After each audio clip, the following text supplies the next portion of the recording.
నమస్కారం అండి, నేను doctor Sudhakar, interventional pain physician from Epione pain management centre.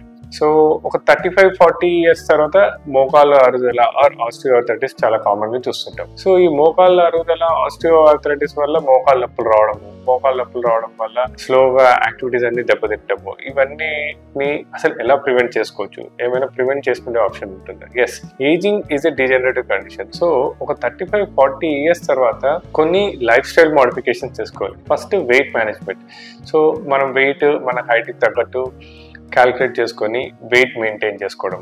రెండోది, ఒక 35-40 ఇయర్స్ తర్వాత కొన్ని యాక్టివిటీస్ని ఎంత వీలైతే అంత తక్కువ చేసుకోవడం. లైక్ కింద కూర్చోవడం కానీ, స్క్వాటింగ్ చేయడం కానీ, మెట్లు ఎక్కడం కానీ. Just for health purpose or cardiac improvement కోసం అని చెప్పి మెట్లు ఎక్కడం దిగడం చేయొద్దండి. అది తప్పనిసరిగా ఉన్నప్పుడు, లిఫ్ట్ లేని ఆప్షన్స్ ఉన్నప్పుడే మెట్లు ఎక్కడము దిగటము. తప్పనిసరి అయినప్పుడే ఇండియన్ టాయిలెట్స్ యూజ్ చేయడం, as per as possible only western toilets use చేయడము. తర్వాత ఇంకోటి హెల్తీ డైట్.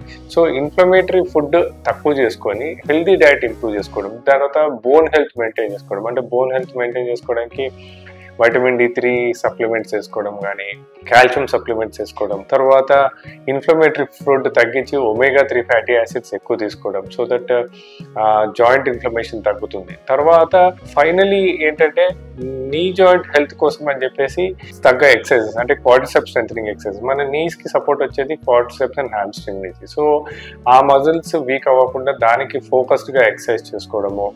తర్వాత మజిల్ స్ట్రెంత్ ఇంక్రీజ్ చేసుకోవడానికి ప్రాపర్ ప్రోటీన్ డైట్ తీసుకోవడము. ఇంతకుముందు చెప్పినట్టు omega-3 ఫ్యాటీ యాసిడ్స్ తీసుకోవడము. తర్వాత మన ఫుడ్ హ్యాబిట్స్ లోపల జంక్ ఫుడ్ తినడం తగ్గించుకోవడము. స్మోకింగ్, ఆల్కహాల్ అలవాటు ఉంటే అవి తగ్గించుకోవడము. టీ, కాఫీ ఎక్కువ తీసుకునే అలవాట్లు ఉంటే దాన్ని కూడా కంట్రోల్ చేసుకోవడము. Especially sugar is highly inflammatory to joints.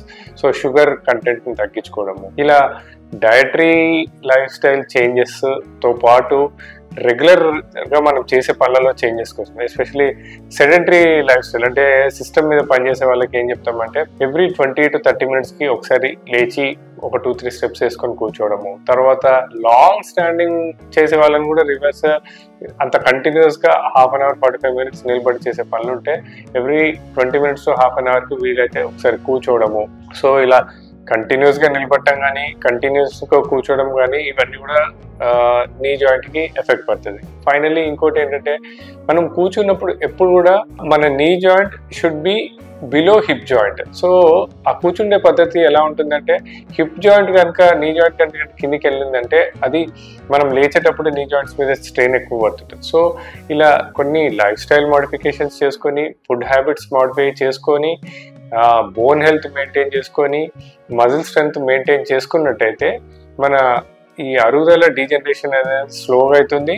ఎక్కువ కాలం పాటు మన జాయింట్స్ని కాపాడుకోవచ్చు. సర్జరీకి వెళ్ళకుండా ఎప్పుడైతే డీజనరేట్ అవుతుందో ఇనిషియల్ స్టేజెస్ ఆఫ్ డీజనరేషన్లోనే ప్లాస్మా థెరపీ ద్వారా, PRP పద్ధతి ద్వారా రీజనరేట్ చేసుకొని, ఒక హెల్దీ లైఫ్ స్టైల్ మెయింటైన్ చేసుకొని, ఒక హెల్దీ ఏజింగ్ ద్వారా మేజర్ సర్జరీస్ని అవాయిడ్ చేయొచ్చు, మేజర్ ప్రాబ్లమ్స్ని అవాయిడ్ చేయొచ్చు. Thank you.